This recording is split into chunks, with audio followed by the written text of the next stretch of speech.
Yes, hello everyone, and welcome to this space. We are discussing Kostin Alomariu's Selective Breeding and the Birth of Philosophy, the third chapter tonight, which is entitled The Covert Teaching of Tyranny in Platonic Political Philosophy. We'll get started here in a few minutes. We'll just allow more people to join. And Alejandro is also joining. He'll be co-hosting this discussion with me. Alejandro, are you ready? Shall we give a few more minutes, or? I'm ready. I think we should get started, Charles. Thanks. Sure. Okay. So we talked before about just being kind of the brief summary version of the first two chapters, just to get everyone up to speed who may or may not have heard the previous spaces or may not have the book yet. Do you want me to go ahead and launch into that, and then you can take us into chapter 3? Sounds good. Yeah, I'll just remind everyone that our first two spaces are up. At least our last one was up that you hosted. Unfortunately, we've lost our good friend Spurgler to attack. So, and because he was the host of the first, that one may not still be up. But I know our space on Pindar is still up on your timeline. Yes, Spurgler has come under attack from Zog. He has tried everything, including new hardware, wiping his phone multiple times, new accounts, logging in through other people's accounts, different birds. Cannot get spaces to work for him. So it will be Alejandro and me today.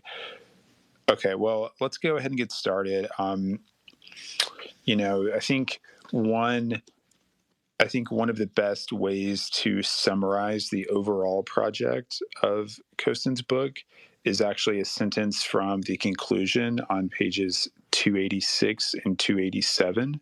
And then I'll just read this sentence and then get into kind of what it means.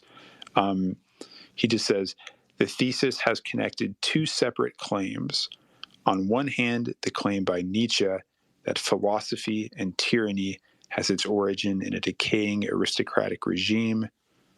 On the other, the claim by Strauss and by classical political philosophy that philosophy has the idea of nature as its indispensable precondition.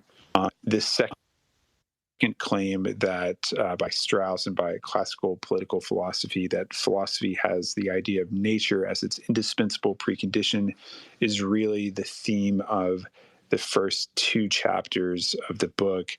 The third chapter, of course, being the examination of this philosophy. But we have to, Kostin takes us through this history of the primordial world of Nomo and a poetic witness of this aristocratic ethos before we get to its philosophical articulation by Plato in chapter 3. So I will I will go through some things in the first chapter and the second chapter, and then we will get to chapter 3. The first chapter is called Brief Phenomenology of the Pre-Philosophical Political Life. This is really a chapter sort of the primitive world of what Kostin calls a primitive and totalitarian democracy. This is the world governed by nomos, which is a Greek word with, as many Greek words have, many meanings in English. And of course, the meaning of this word changed over time. Kostin uses it specifically is to describe a world of ancestral custom.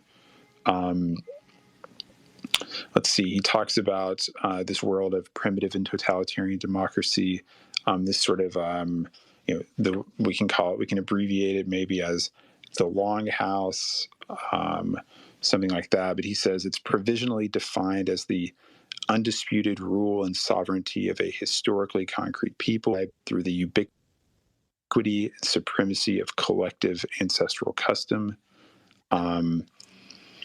And he says that the only this is a sort of world that's mired in superstition and mythology. People are afraid of offending the gods.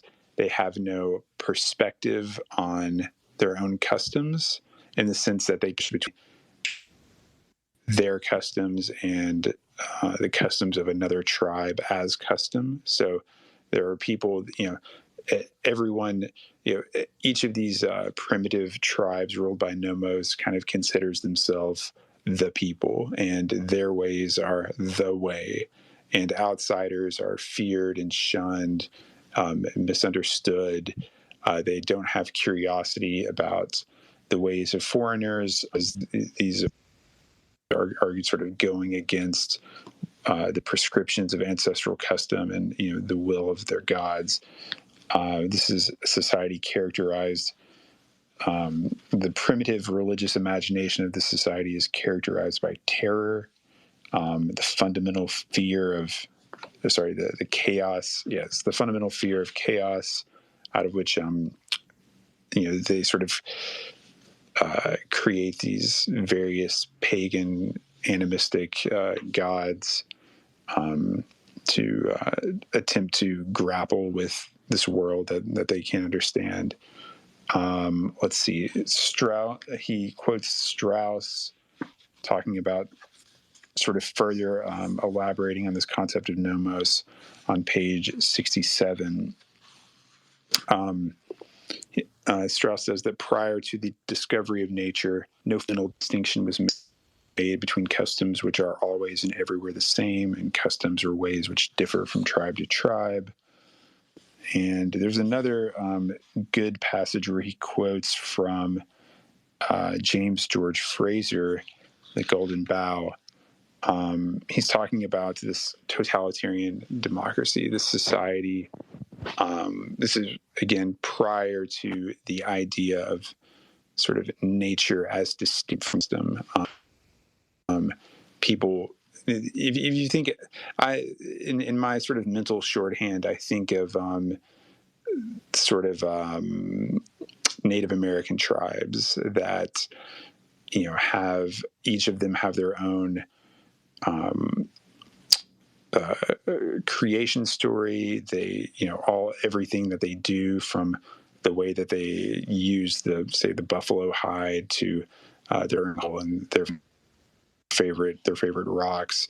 These are all sort of ordained, by God, given to them by God. Nothing was made, by humans per se. They have no way of distinguishing the artifacts of their own society from what's given to them from their ancestors and from God. And that's one way to sort of into that mentality. But Fraser says, no human being bound by custom and tradition as your democratic savage. In no state of society, consequently, is progress so slow and difficult. The old notion that the savage is the freest of mankind is the reverse of the truth. He is a slave, not indeed to a visible master, but to the past, to the spirits of his dead forefathers who haunt his steps from birth to death and rule him with a rod of iron. What they did is the pattern of right, the unwritten law to which he yields a blind, unquestioning obedience. And it's, there are other discussions in this chapter about, the nature of kingship. Costin, wants to make it, Costin kind of, because of his later arguments about the way that these very different aristocracies eventually impose themselves on this, these little sort of democratic life of the village, Costin has to kind of say that these kings or these chiefs are actually weak, right? And he goes to various anthropologists and kind of talks about sacral kings or sacrificial kings, these kings that are really the slave of customs. I believe Rene Girard also talks about kings that are sacrificed or killed for various reasons. I think in Herodotus, maybe, they talk about kings who are only elevated to their position for like a year or a day and then killed. And, even if they enjoy a long tenure, everything that they do is sort of subject to the rule of these elders, and that sort of thing. Let's see. On page 82, yeah, they talk about, he's talking again about Strauss and the idea that the revelation of nature is late and rare. So nature as nature is not a primitive idea, but it's he said, let's see what he says.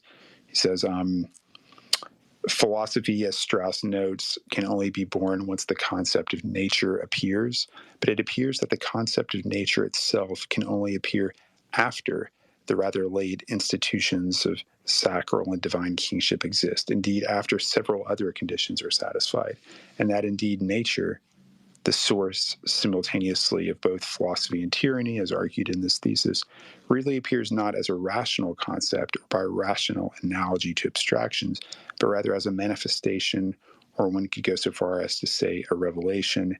Its appearance is late, it is rare, and only follows the emergence of a certain kind of early kingship, and indeed the emergence of a certain kind of aristocracy that, unlike the early sacral king, manages to free itself entirely from the absolute rule of the ancestral. So, how does this work, right? How is it possible that an aristocracy comes to see itself as obeying a different law or a different logic, or having a different nature than the sort of lower primitive village life ruled by nomos? Well, they don't actually emerge out of that, right? They impose themselves on these people. Kostin goes on to argue that this happens most often when a mobile pastoral people imposes itself on top of a farming population. Those of you familiar with Indo-European studies, will be aware of this sort of thing. You have these sort of very robust warrior-like people eating, milk and meat and cheese, growing to a tall stature, obsessed with the breeding of animals, the cultivation of, dog and cattle, goats and things like that. And they come in and they sort of take over these farming populations. In the case of the Indo-Europeans, it would be these sort of like Neolithic grain-eating, dwarfish people. And what's most important is that these aristocrats always view themselves as being different from the people that they rule. And this is this sort of contrast between the aristocrats' knowledge of nature and their subjects' sort of ancestral custom opens up this possibility of this gaining perspective and sort of eventually using rationality to kind of reason about custom as such.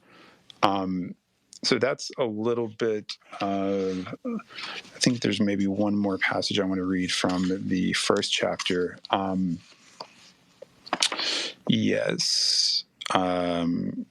This is especially relevant to Alejandro's discussion of Platonic philosophy, but let's see, he says on page 94, I'm reading now, the aristocratic pastoralist contempt for the limitations of city life or communal life as such, and therefore of nomos, is what possibly allowed for the development of the idea of nature, understood first as a primal, secret knowledge outside the bounds of the city and of nomos, to be revealed by demonic beings, beastmen or horsemen inhabiting the hills and mountains. And he talks about how the centaur was tutor of so many heroes, but I think this also, must apply to these early philosophers who were, sort of establishing their academies outside of the city, being banished by the city, being executed by the city, calling into question the ways of the city. Moving on to chapter 2.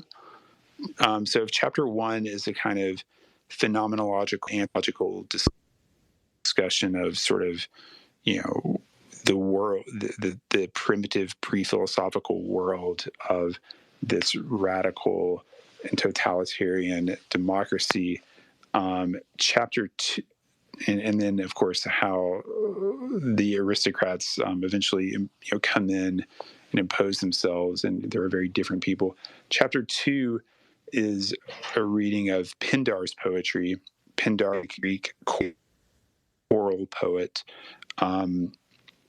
And he uses Pindar not as someone who is arguing about, making arguments about nature or nomos or anything like that. He's using Pindar almost as an example of this aristocratic ethos. Pindar wrote odes in celebration of victorious athletes in the Pan-Hellenic Games, so major ancient Greek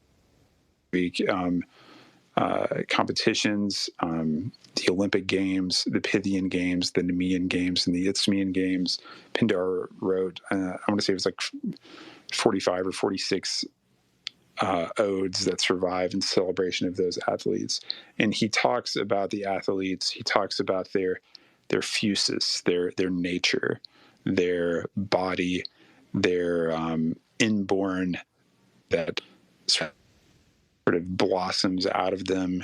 And this is what Pindar is most interested in. He's most interested not in the specific ways that an athlete wins a chariot race or a boxing match, but he's more interested in the way that these moments of glory exemplify and reveal this hereditary nature in the athlete. And he connects the athletes to their family members who were also victorious athletes. And he often talks about the heroes that they were descended from and the great things that they did.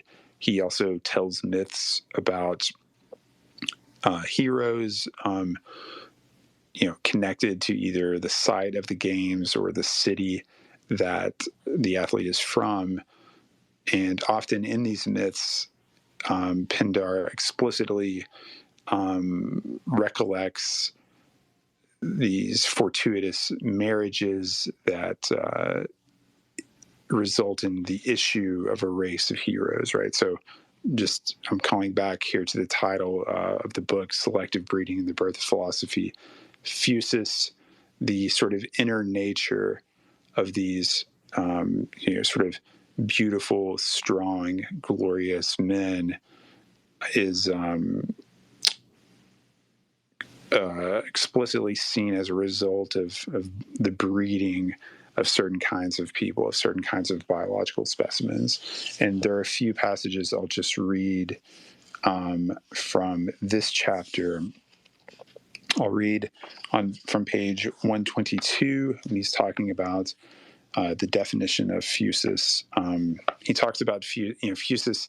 I believe Pindar uses the word or derivatives of the word 17 times in his surviving odes.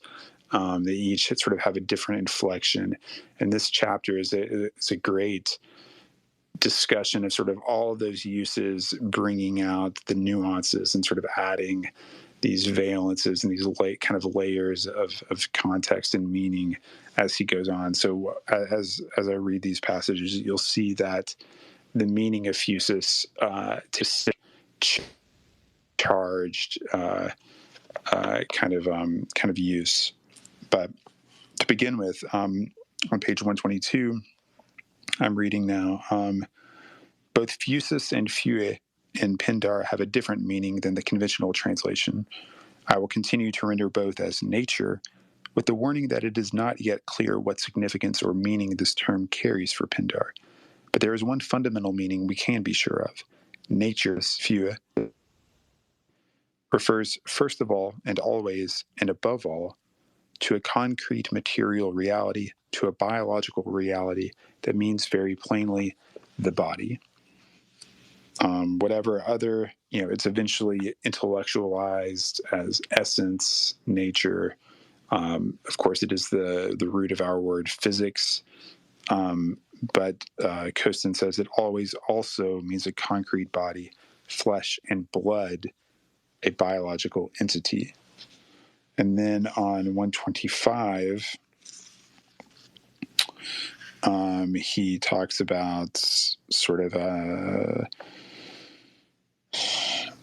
fuses in the context of, quote, finding a proper marriage, the issue of which results in a race of heroes, leaders of the people who are eager for fine deeds that win acclaim. I'm just continuing here. On 128, there's another very sort of a poetic definition of fusus that he gives, where he says, he's talking about these various myths, Jason and Medea, that the Pindar tells. And he says, thus we are alerted to the full meaning of fua, body, nature. It is concrete, material, biological body, and it is much more. And I thought this sentence was particularly beautiful. He says, in both cases, it seems to have to do with the emergence of a body in supreme condition into the enduring radiance of fame, of being, and with the perpetuation of a divine bloodline. So, but when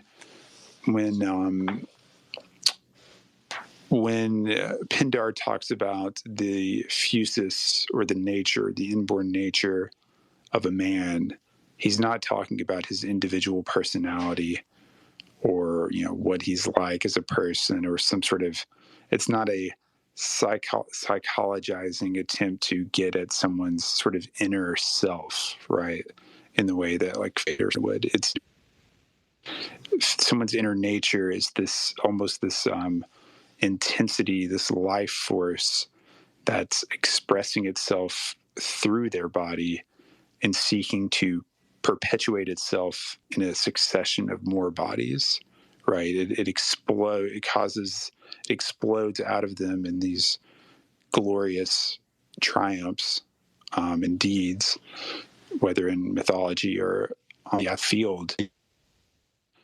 But then it also seeks a proper mate. It seeks to reproduce itself and to perpetuate itself through a succession of bodies. To continue, he talks about, so then he sort of, Costin talks about fusus as the body, then also as blood and heredity and truth even.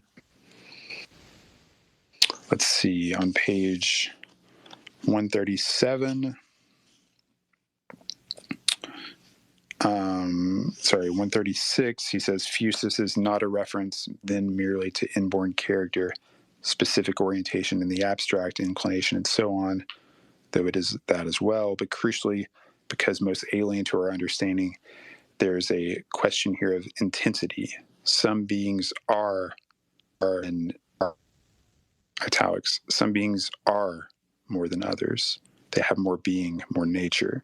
And Spergler helpfully pointed out in the last space on that chapter that there's a famous tweet by Bronze Age Pervert, which I'm sure has nothing to do with this book. It's just a happy coincidence that, it's something to the effect of like, Heracles is real, you are not. He has more fusus. He's more real. I don't want to take up too much time. This is a very long preface to catch everyone up, but Costin goes on to talk about the way that these athletes are bred. He talks about the specific traits that are bred into these aristocrats. Specifically, he says it's a race of leaders who have bred both the lion and the fox, war spirit and wisdom, Andria and phronesis. Andria is manliness, phronesis is wisdom or knowing how to do stuff. He mentions on page 146 that the word that Pindar uses most often is a sort of a derivative of the verb to be. And there's a sense in which the aristocrats that have this higher amount of phusis are the real ones. And everyone else, they're not really men. They're sort of vague, indistinct anthropoid beings, vaguely human-shaped. They have the intensity bubbling within them that makes them sort of complete human beings. Finally, he talks a little bit about wisdom. In Pindar's case, this is sort of before the emergence of Platonic philosophy. And so wisdom is kind of this inequality of the seer or the poet. But he talks about wisdom as being one of the bred traits of these leaders. And here we're getting very close to, the role of the philosopher as a tutor of tyrants. On page 154, toward the very end of the Pindar chapter, I'm just going to read this little paragraph. Costin writes, "Finally, the object of investigation of the philosopher, nature, phusis, by which philosophy itself stands or falls, is itself at the origin only apparent as blood, phusis as blood. That is, it emerges from the ubiquity and homogeneity and darkness of convention, becomes apparent to the perception of the wise man, biological breeding. In this it has rather the character of a revelation or a manifestation to the immediate perception, rather than a discovery by logical deduction. Nature is made manifest to the seer and poet through the observation of botanical or animal life and through the persistence of inherited qualities across generations." And I'll finally close just by reading the last paragraph of the Pindar chapter, which will take it Alejandro's discussion of Plato, etc. So I'll just start. Costin writes, "We see that Pindar himself, though living firmly in the aristocratic world and at the height of the aristocratic world, recognizes in some preliminary way that an aristocracy in great danger, or at the point of its decline, on the edge of the civilized world and ever at risk of losing, produces, under emergency conditions as the final product of its program of breeding and education, a tyrant. That is, a ruler who, unlike a traditional king, is outside all nomos, all traditional law and restraint, and who, although embodying the chief aristocratic virtues in their distilled form, perhaps we could say is a genius, is not himself an aristocrat and not bound by the limitations, customs, traditions, or oriented to class. He is, in other words, aristocratic phusis radicalized and unbound. This is the origin of the genius bred for war, in much the same way as the philosopher, his twin, will be shown to be in the following chapters and for much the same purpose." So there we have it. Alejandro. Thank you, Charles. What a nice summary of the first two chapters. I'm sure a lot of the folks listening have benefited from that, and I appreciated the review myself to get back in the swing of things. I'm going to just offer some transitional remarks here about Plato's dialogues and the interpretation of the dialogues, which I would frame just as what it is that Costin is presupposing of his reader.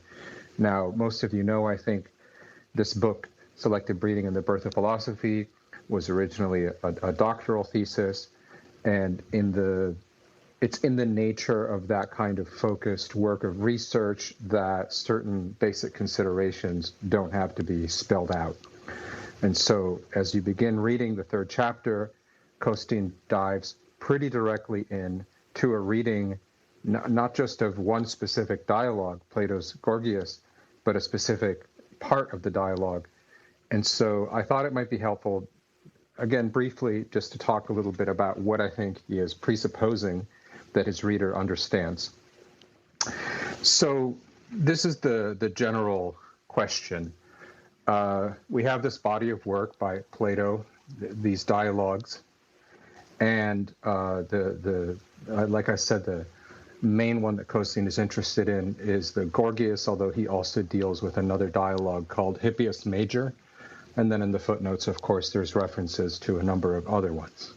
But if we just take a step back from his particular reading that we're going to be focusing on in a minute and ask, what is the approach to interpreting these? Because the first thing that you notice is that you hear from someone, Plato is a philosopher, and that his written works are dialogues. And so when you go to read them, looking for what would be the teaching or the doctrine, you immediately have to ask yourself the question, which of these speakers speaks for Plato? Which one of them is giving the perspective that is Plato? Since in the dialogues you see many kinds of discussions and arguments where speakers take sides. How can we assess which of these personages is speaking in the voice of Plato?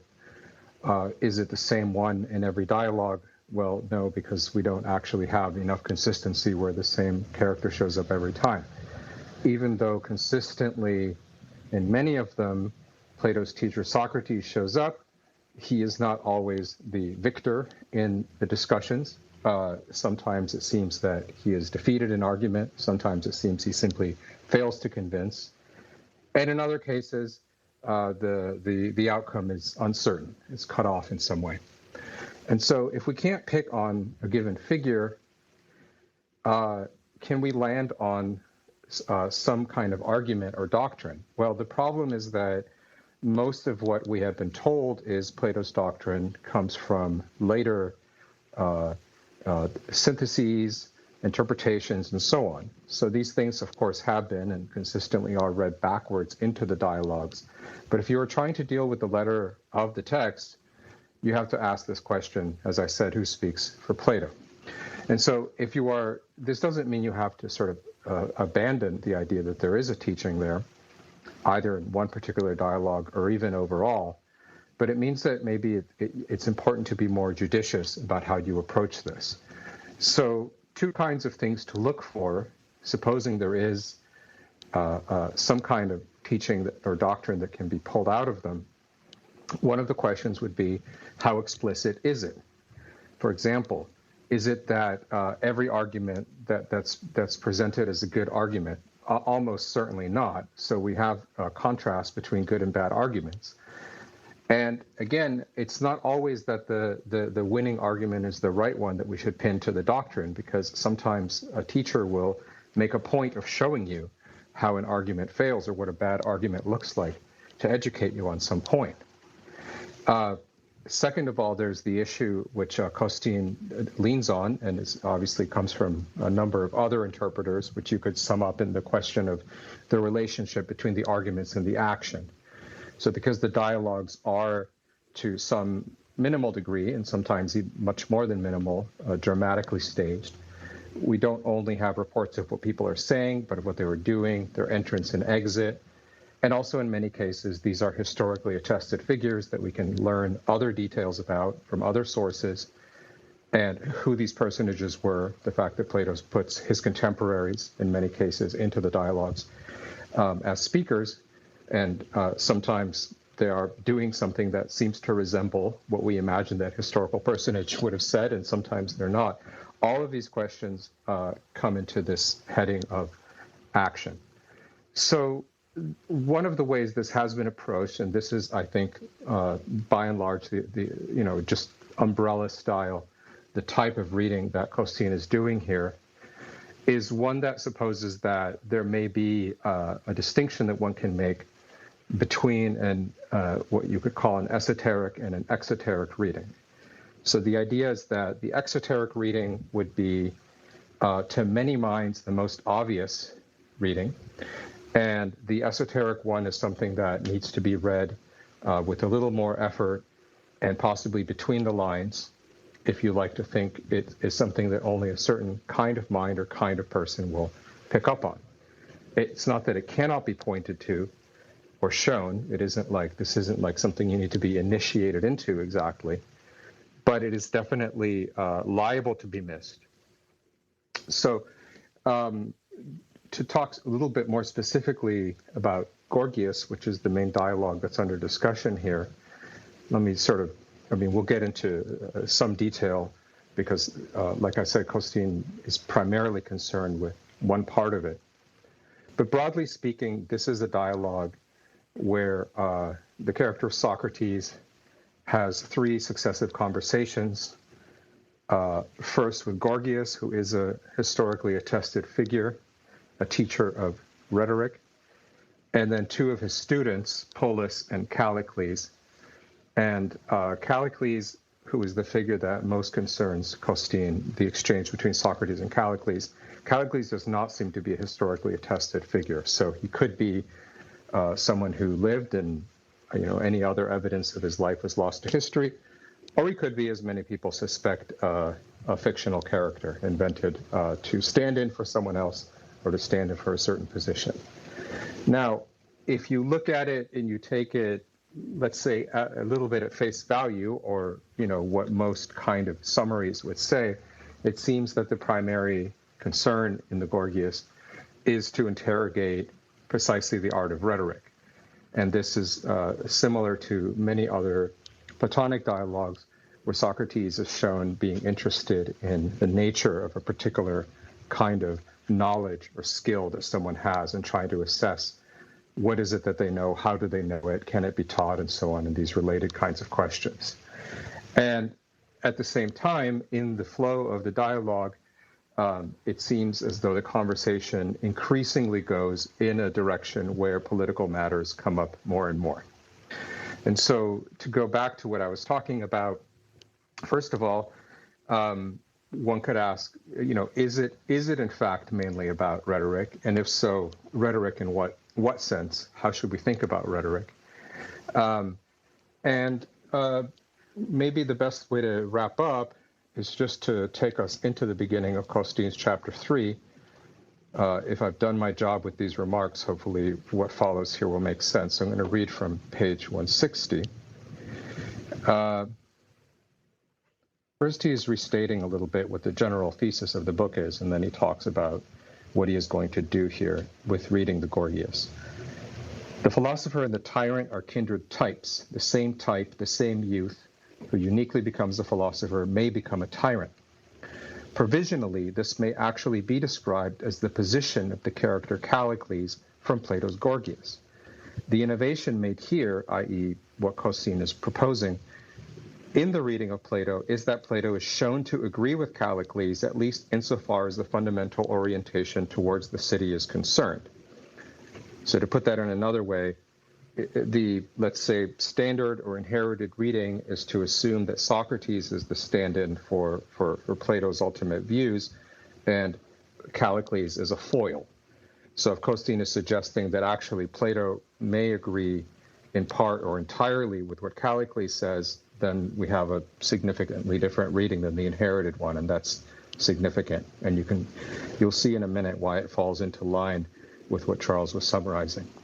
Okay, reading again. A question remains, we will see, regarding to the extent to which Plato refines and spiritualizes Callicles' brutal political teaching, or the extent to which Plato merely prettifies, it's a funny word, prettifies this teaching by covering it up and reframing it for, quote, political presentation with much wiliness. But before this may be decided, much of this chapter is a thinking through of Callicles' position in the Gorgias, Callicles being, as Leo Strauss himself points out, a crucial source for Nietzsche's understanding of classical political philosophy. Accordingly, in what follows, especially in the introduction, Callicles' teaching will be presented and summarized in a terse and matter-of-fact way.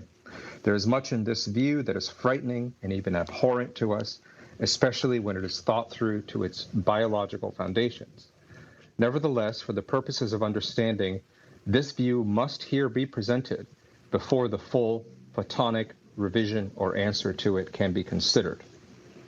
So again, just to restate that in a little bit of a different way, the idea is, no, we're not simply going to race ahead and say, no, it is not Socrates who is the stand-in for Plato, it is rather Callicles.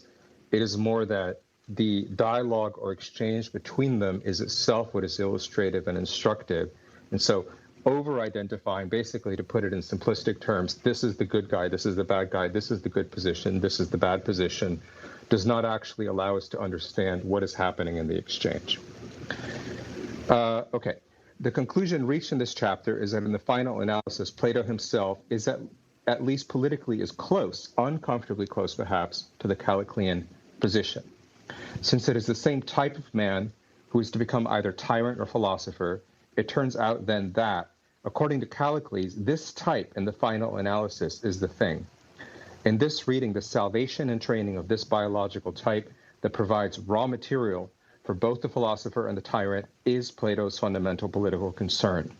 The production, the breeding, and training or protection of this biological specimen, the production of genius, is the original and fundamental function of political philosophy on one hand and of tyranny on the other. Philosophy and tyranny are alternative methods to preserve nature or save nature. These might be called emergency medical measures, or maybe in jest, but not inaccurately, environmental protection measures. Philosophy and tyranny are means of carving out, within the life of the city, game preserves for the preservation of nature, the ancient aristocratic breeding project now unbound from the identity of any historical class or tribe and made abstract, is preserved by political philosophy as a kind of fossil. And I'll read one more little bit and then pass it back over to you, Charles. Costin writes, this is 161, these are strange claims to make about Plato and about the meaning of political philosophy, and might appear especially perverse in light of Plato's well-known attack on tyranny in the Republic and in the Gorgias. Nevertheless, a quite strong case can be made from Plato's own writings that this is his meaning, and it is from the Gorgias itself, where Socrates moralizes so against tyranny and for justice that we can draw out the strongest evidence. But if Plato really did believe such things, he couldn't have said any of this openly or directly. And that last bit is really, I think where the strongest cases have been made, especially by Leo Strauss and many of his students, as to how these esoteric interpretations would arise and be necessary, right? The idea that for most of history, and perhaps in some ways even now, philosophers cannot say entirely openly what they are thinking. And so they compose multi-layered texts where what needs to be said is said, you could say, written in between the lines, or as a result of, it comes out as the result of the interpretation of a sophisticated reader that knows what to look for and is studying the text closely. So there will always be a surface layer that acts as a sort of protective shield or shell for the rest of the readers to sort of bounce off of.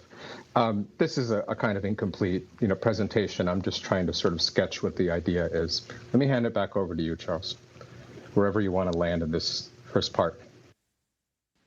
Yes, sure. I mean, I may just start by kind of, elaborating a little bit on your point about this protective shield of rhetoric or literary that Plato sort of, cloaks his teaching, and, why is this necessary, right? Is it just a general, are we just sort of generally assuming that philosophers can't say what they think, as if every, state is totalitarian or hates the truth or something like that? Well, no, we actually have, specific evidence that Costin states that Socrates himself was executed for teaching tyranny, right? For teaching tyrants. In many sources, this is sort of vaguely, corrupting the youth, or denying the gods, which may be another way of saying of denying nomos.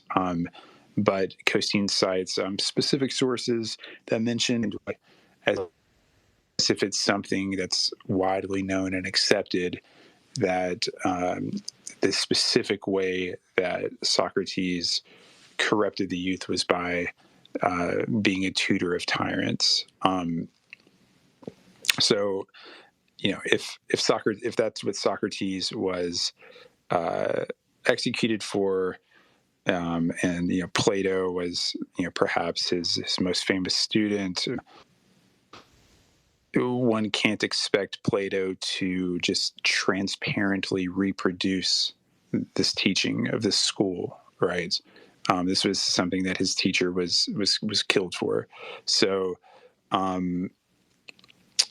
Costine, not only Alejandro, do we learn about the way that philosophy inculcates its lessons through the back and forth exchange piece in Callicles, but there's also another sort of layer of Plato's art, where he, in this dialogue, he uses it to defend Socrates from the charge or the accusation that he's a tutor of tyrants, while also at the same time covertly passing down this teaching, right? So denying that while also reproducing it. I think that's kind of an interesting twist on the way that this dialogue is supposed to work. Well, what do you think we should talk about next? Should we talk about exactly what Callicles argues? Do you think, I'm asking this to you, Alejandro.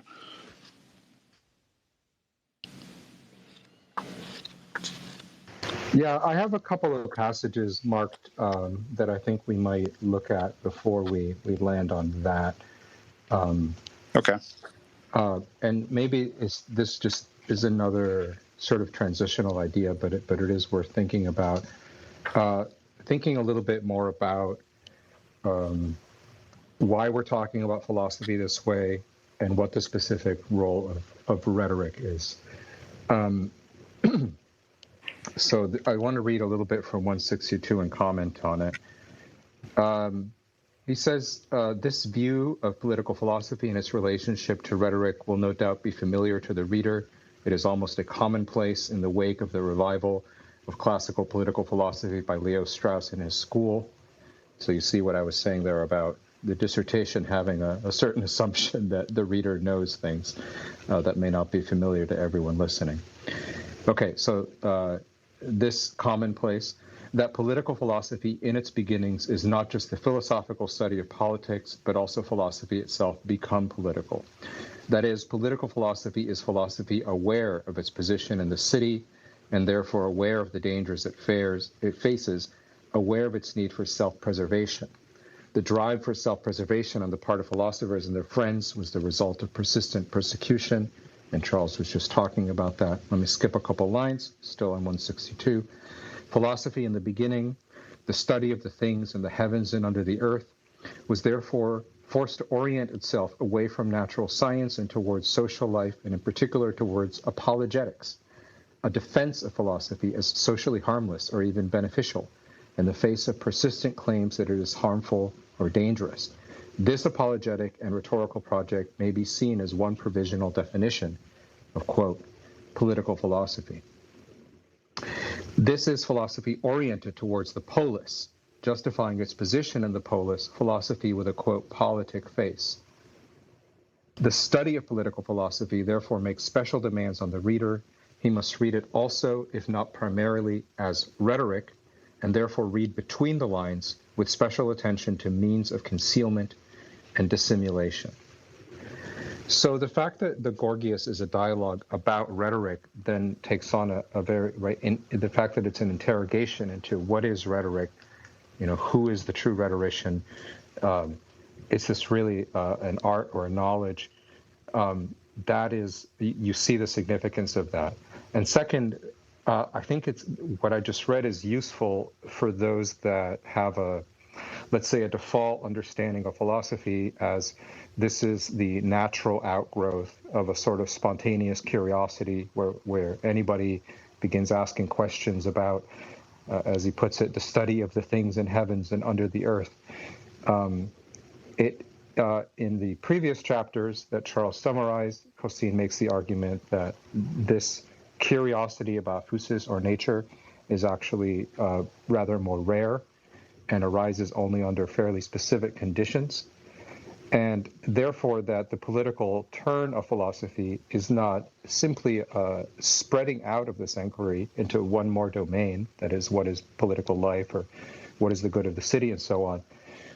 That question does arise, but there is a, let's say, anterior move, which is philosophy's attempt to protect itself and its own position. And so we should always assume that the political questions unfold. That is, it's not we cannot have a political discussion in philosophy. It's rather that philosophy has to protect itself for that to even be a possible discussion. Okay.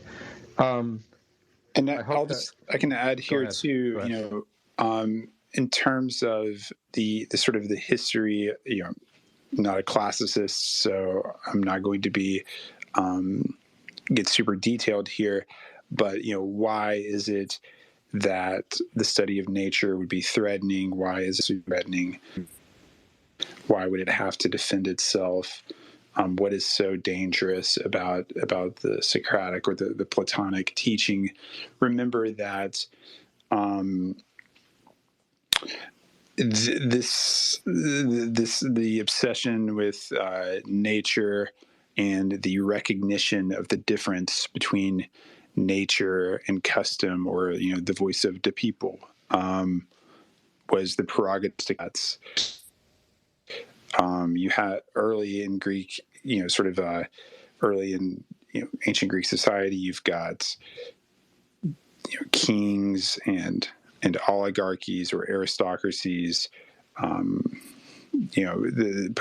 Aristotle talks about all of the different sort of regime types in his politics, but many of the Dorian, many of the cities Dorian, including, for example, Sparta, Crete, Aegina, were dominated by aristocracies.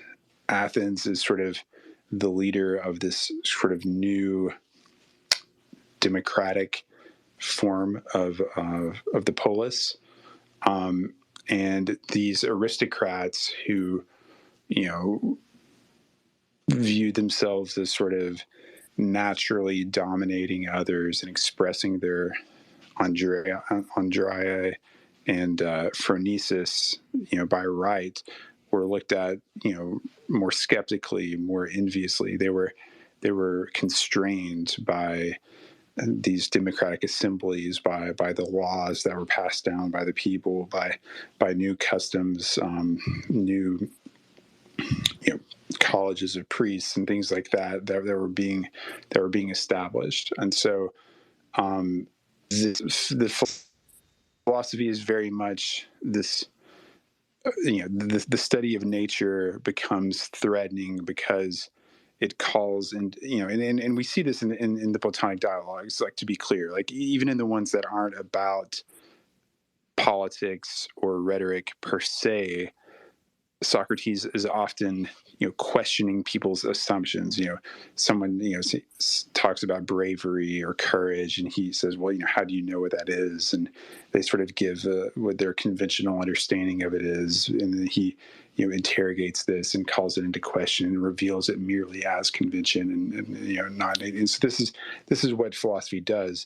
It exposes conventions and laws as artifice and, these sort of human creations, and that is what is that, and that particularly is what is threatening about that. It teaches people that the nomos, or the custom of the city, is, maybe doesn't apply to them, right? It teaches them to listen to their own natural superiority, rather than what the assembly of the elders or the assembly of the citizens would have them do. So that's when we talk about sort of the danger of philosophy. It's all about it sort of pulling the rug out from under the laws of the city. At least that's my take, Alejandro. Yeah. Okay. Let me go the direction you were going in. By the way, I see a couple people requesting. We'll go to questions here at the end, but we're wanting to stick to just presenting the chapter, at least in the first 90 minutes or so.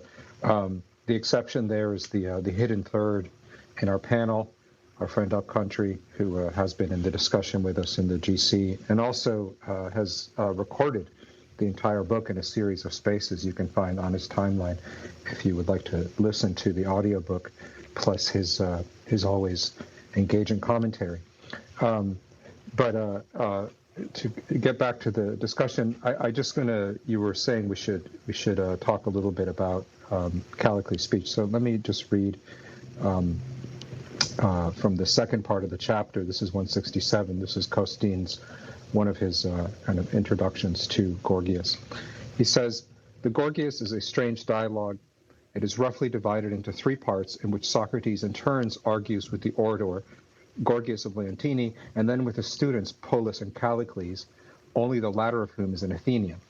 Ostensibly about the meaning of rhetoric, the dialogue veers off, for no obvious reason, into a discussion on what might be called moral philosophy, and then erupts into the passionate and modern-sounding speeches of Callicles. This radical character is almost unique in Plato, more eloquent and more incisive than the parallel might makes right advocate Thrasymachus from Republic. Callicles appears to teach the right by nature of the stronger to rule over the weaker. And he appears to attack Socrates and philosophy itself in a new and radical way. The traditional Christian, he has this in quotes, interpretation of the Gorgias, in which the moral philosophy of the text is seen as a prefiguration of the moral teaching of Christianity, or as progress toward a more humane modernity, and which appears also to be supported by liberal readers of Plato, such as Karl Popper, seems to be that the Gorgias represents a landmark moment in the progress of morality. Since in the middle section, Socrates' argument with Polus, for the first time the case is made that it is better to allow harm to come to oneself than to inflict harm on others.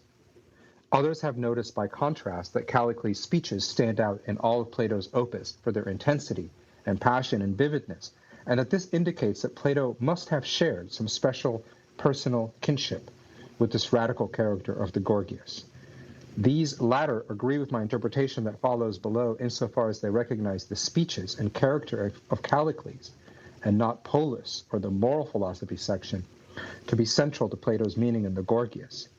But they disagree with my presentation insofar as in the end they revert to the same conclusion as the traditional interpretation.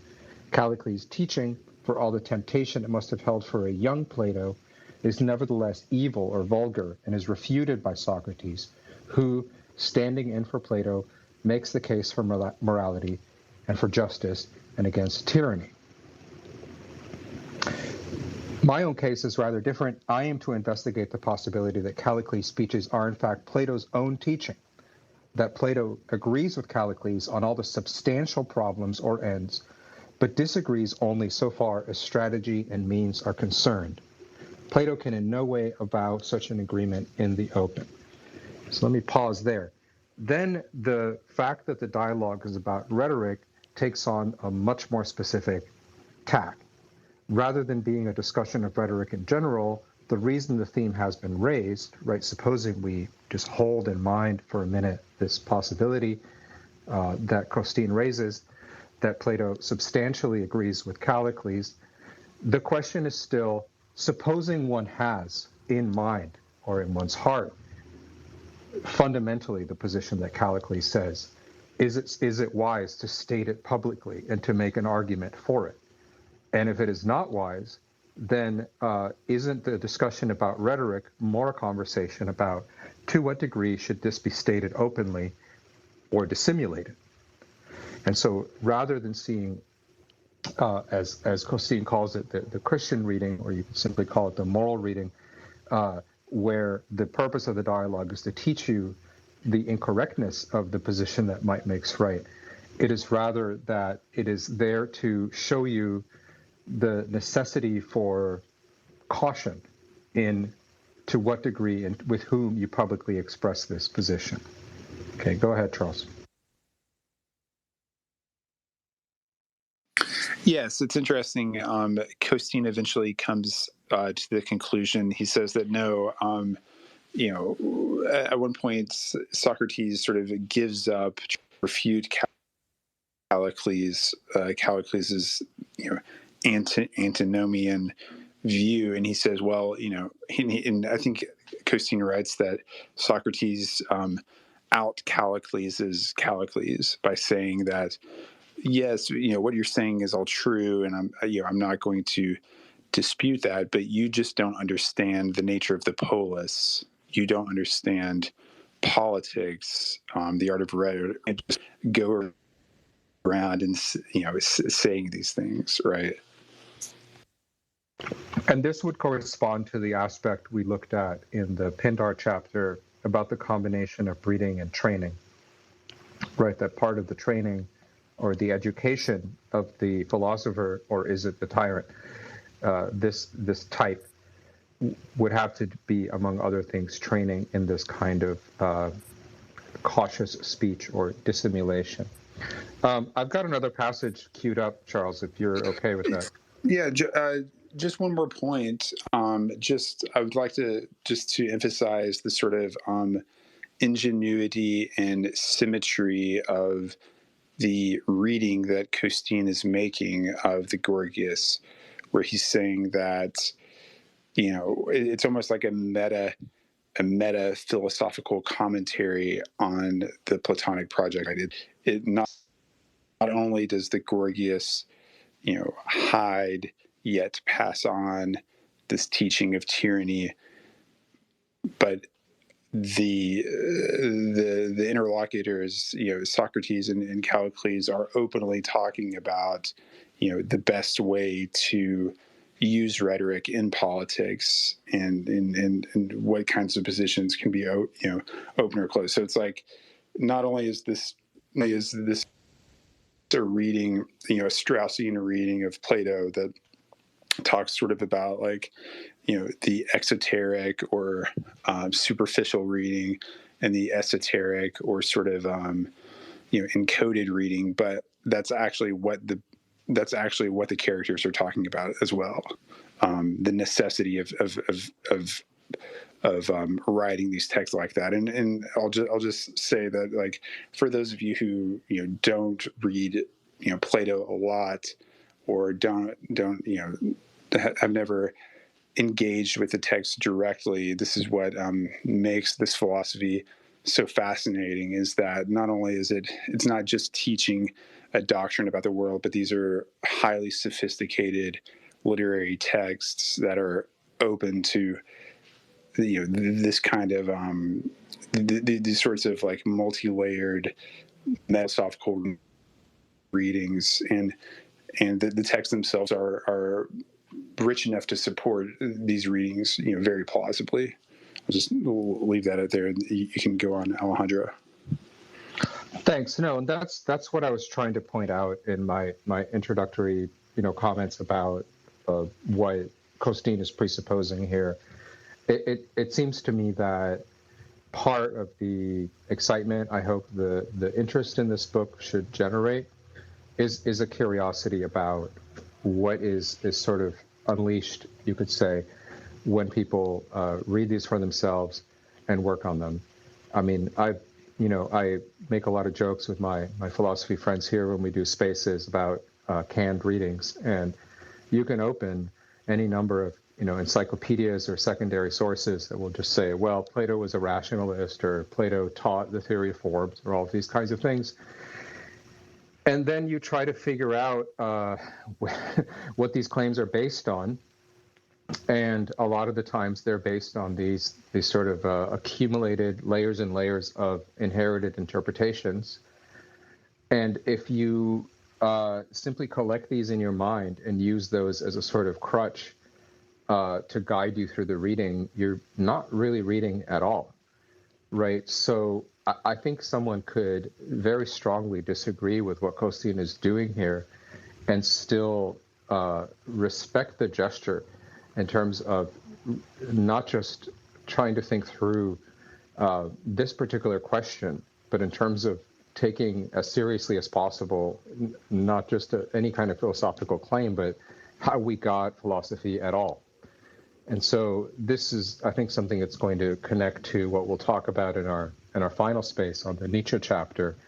But there's definitely a sort of a detonation, I think, of a kind of time bomb that's been ticking for a long time without anyone noticing.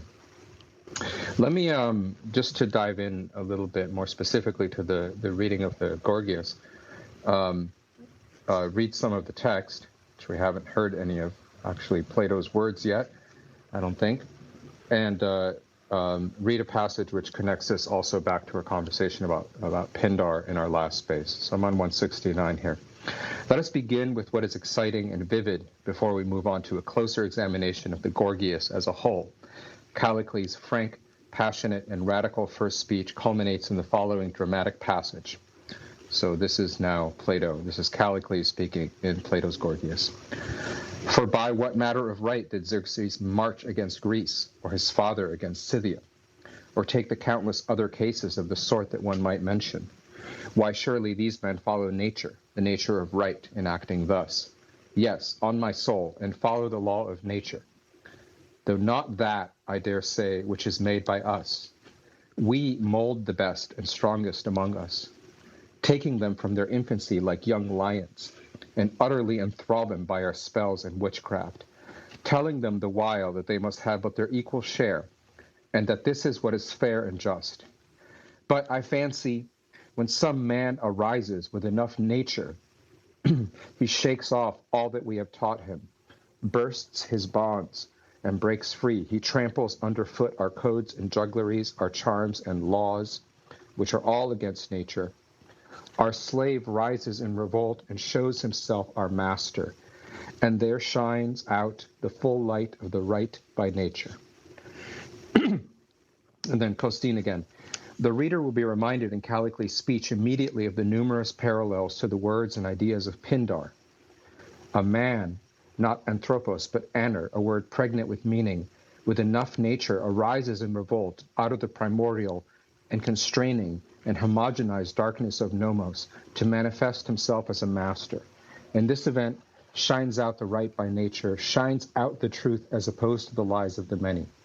In this passage, 4 such Pindaric words follow upon one another in quick succession: anephane, exelampse, ende knustai, teknaimurai, all invoking images of a vivid truth that arises into the light and manifests itself out of something. Convention is chatter and darkness and false speech, over against which the bare biological fact of superior breeding, the possession of enough nature, manifests itself with force as the only vivid truth.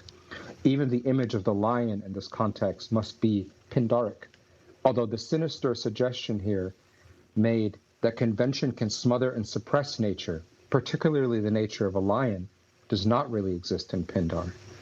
Also seemingly unprecedented is the phrase law of nature, nomos physios, a commonplace in our time, but a seeming contradiction in terms during pre-Platonic or pre-Socratic antiquity. This is, as far as is known, the first instance of this phrase in history. It is in any case without doubt that Plato is having Callicles invoke Pindar in this speech, and particularly even in this phrase of the law of nature, especially since Callicles actually quotes Pindar in the very next line of his speech. So, from the Gorgias again, Callicles speaking. And it seems to me that Pindar adds his evidence to what I say in the ode where he says, "Law the sovereign of all, mortals and immortals," which, so he continues, "carries all with highest hand, justifying the utmost force. In proof I take the deeds of Hercules for unpurchased." The words are something like that. I do not know the poem well, but it tells how he drove off the cows as neither a purchase nor a gift from Geryones, taking it as a natural right that cows or any other possessions of the inferior and weaker should all belong to the superior and stronger. Okay, that's the bit I wanted to read, which connects back and in some sense explains why we have that whole chapter on Pindar and understanding the deep background that Callicles is invoking there. Over to you, Charles. Yes, I just wanted to underline the use of phusis as an amount of something, right? It's not just the inner nature as sort of what characterizes you as a person, the kind are, or whatever, like the lion, the fox, etc. But it's also something that the superior biological specimen simply has more of, right? They have more life force. They're more real. They're more a more fully realized person in some way. I just wanted to highlight that. And then the second point, which is just that in democracies, the best are right. They're taught. They're put into mental shackles by the laws and conventions of their society, and philosophy's role in freeing them from those is precisely what's so threatening and dangerous, and what has to be done covertly. Okay, I have, I think, the perfect passage to follow up on this discussion, if you're okay with it, Charles. Yes. Okay, so I'm on 175 now, at Costin. How then does convention suppress the natural way? This question, and not the clarification of what would be the best life or the advantage of the stronger, is what takes up most of Callicles' time and passionate rhetoric. It is the tyranny of convention over superior human specimens that most concerns Callicles. Now, to start with, it is interesting that absent from his description of suppression by nomos is the mention of any physical force.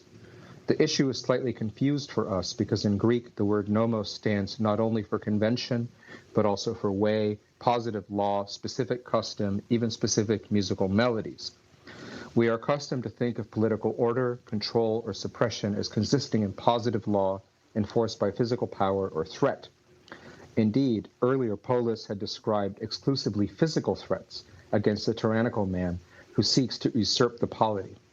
In that passage, Polus used the word diaphugon, running away through or escaping in the sense of the tyrant's escaping physical punishments. But when Callicles describes the way the superior man escapes enslavement from nomos and becomes tyrant or despot, with the same word, diaphugon, he never mentions anything about escaping physical punishment.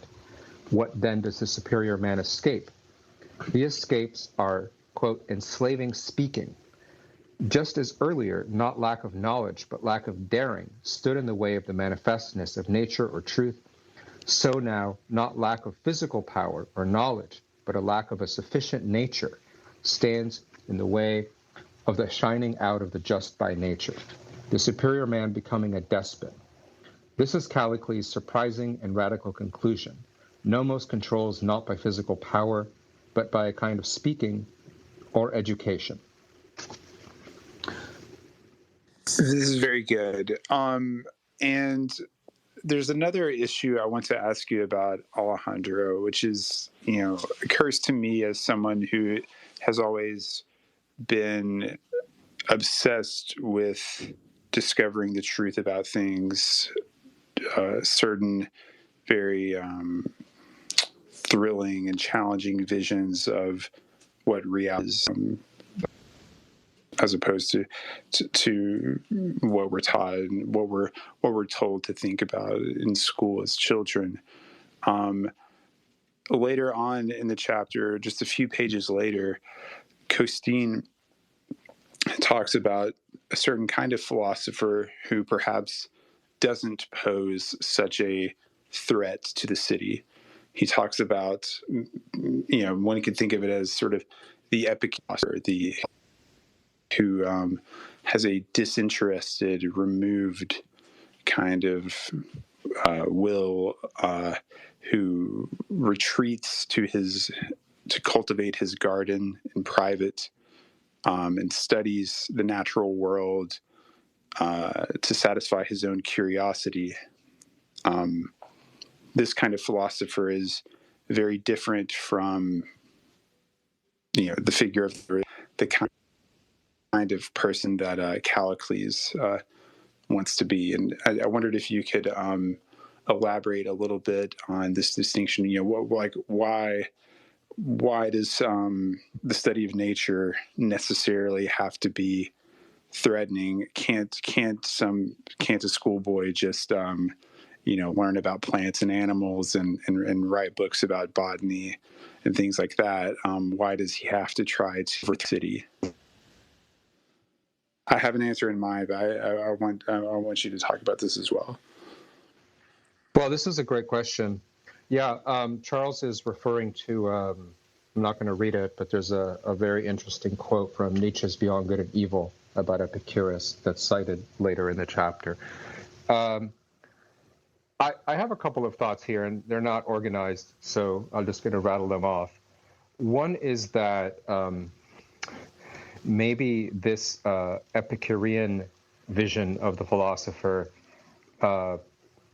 has become more the inherited version, right? This withdrawn character who wants to contemplate nature and not intervene in public life because he sees any kind of involvement in the life of the city as an evil.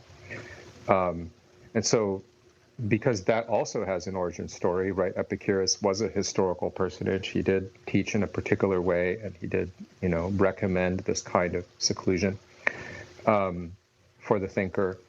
One could ask why and how that emerged. So that's the first answer, is that in some sense, once philosophy has in some way been preserved in this coded manner, it can take on many forms. And yet, if we understand something about what Costin is calling its birth, not all those forms may be equally self-conscious. To put it in another way, think about just this question of breeding, right? We can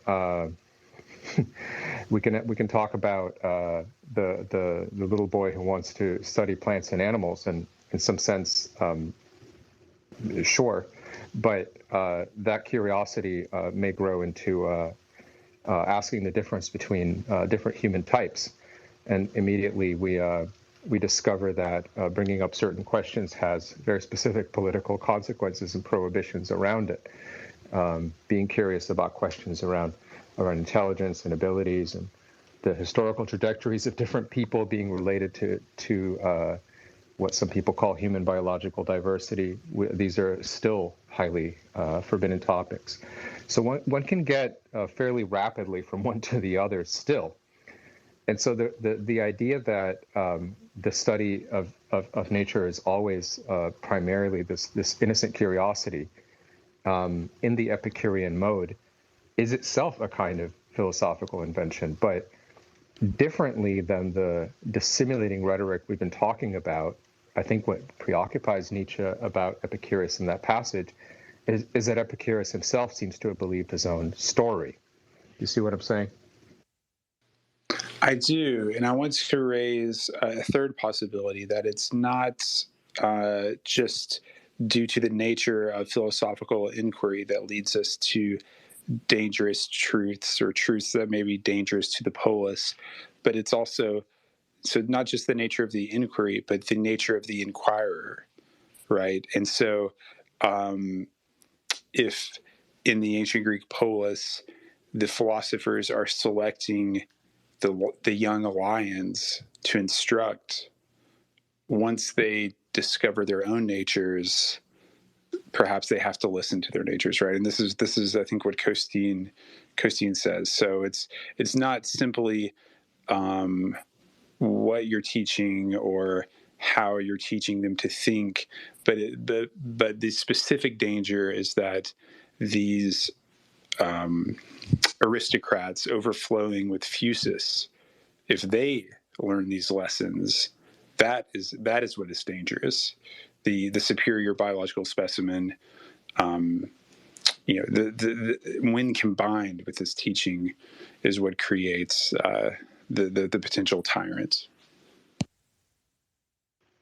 I think that's right, and so the question would be again about picking out, right? I mean, we were talking a lot about notions of aristocracy in the last two spaces, picking out the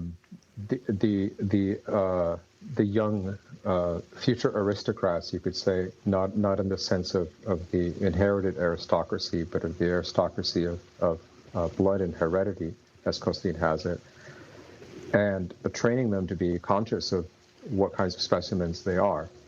And so there, the inborn curiosity we were talking about, that's perhaps common to some degree, is folded back directly onto the body and the awareness of the capacities of this individual. That, I think, is the sort of short circuit that is really the thing to be both, well, for us here to keep our eye on, and from the point of view of the question of rhetoric and the Gorgias, is to be noticed but also dissimulated.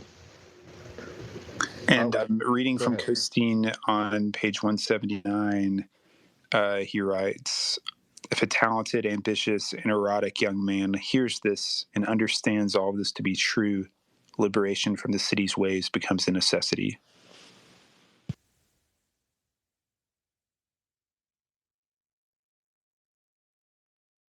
And I take erotic in this context to mean desiring, perhaps also beautiful or charismatic. Not a lot about erotic theory in this chapter.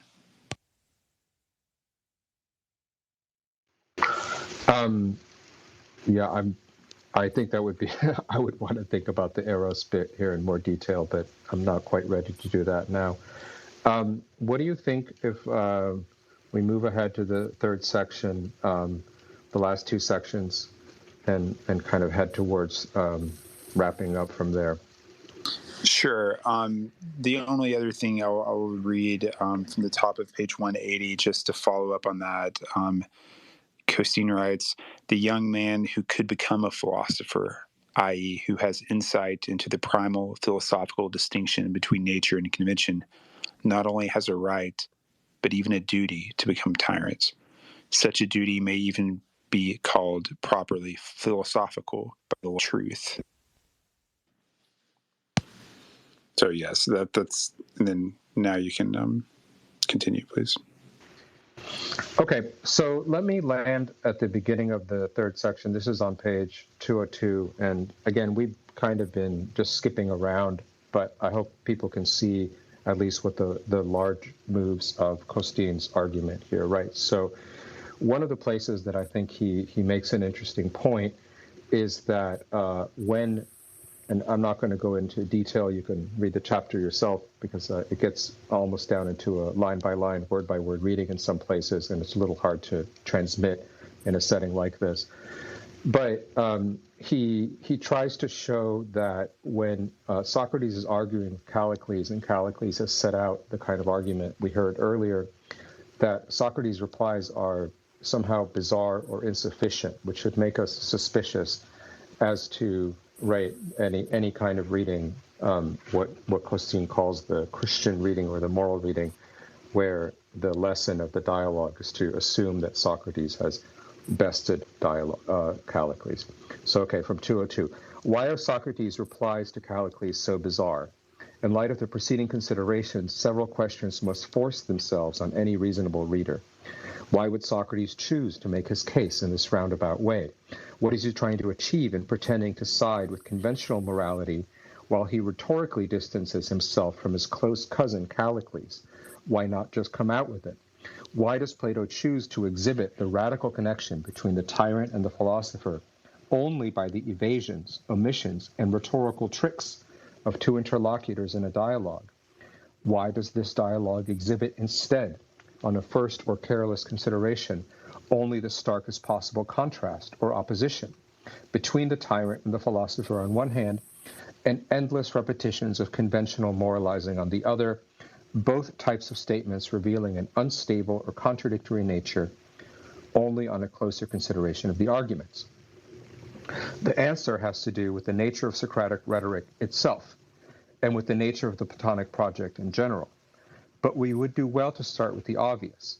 In the Gorgias, but also in the Republic, the opposition between the philosopher and the tyrant is made in the most extreme way. The passage in the Republic is more famous because it is more elaborate, more explicit, and more beautiful. Oh, good. So you were talking about Eros, and I remembered there was this other reference, but I couldn't remember where, but it happens to be right here in the passage I'm reading. But in both cases, the opposition is possible only because of the most systematic repression of the subject of Eros, or because of the most inordinate attack on intemperance. The very different discussion of Eros, and therefore of desire, in the Symposium, however, indicates that Socrates clearly is not telling the full story in the Gorgias and the Republic. The thing on account of which he is so extreme in his attacks on the tyrant also characterizes the philosopher, and characterizes him especially well. So the idea being the philosopher also has a characteristic Eros. This is the provisional indication that the emphasis on the opposition between philosophy and tyranny is rhetorical in nature. This means that it may either contain only a limited truth or may be outright false. And then he goes into a little bit a longer statement of what Charles was talking about earlier, which is the historical circumstance of Socrates' execution, and that is one of Plato's motivations for opposing philosophy and tyranny within the explicit rhetoric of the dialogue. What else should we go through before we open it up to questions? I mean, I think we've covered most of. There's some passages I can read from the last section, which I find interesting. But I've got one of those too. Why don't you read? Go ahead.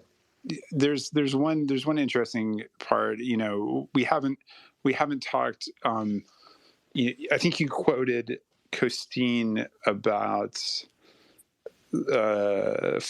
political philosophy being a kind of nature preserve, and I don't think we really glossed that or elucidated that. It talked about what that meant. There is a sentence I'm looking at on page 219 where Socrates says, well, actually, perhaps 218, he agrees with Callicles both that the fundamental problem is the salvation of the superior specimen, the aeroministeros, a term that connotes biological breeding, from the clutches of, so the salvation of the superior specimen from the clutches of nomos, and also that achieving rule in the cities is the ultimate means to this salvation.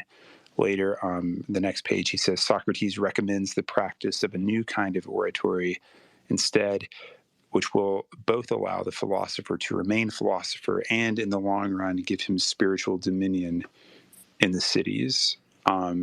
So there's a way in which this aristocracy, if it's completely unbrought, these sort of aristocrats, again, overflowing with phusis and this that have this this dominating nature, if they completely uncover themselves and act in the way that Pindar's heroes and athletes, that they will be sort of wiped out by the demos, by the people, according to the rule of ancestral custom, like the way that Socrates was. And so this philosophy, the protective shield, is not only meant to secure the transmission of a teaching about nature, but is also meant to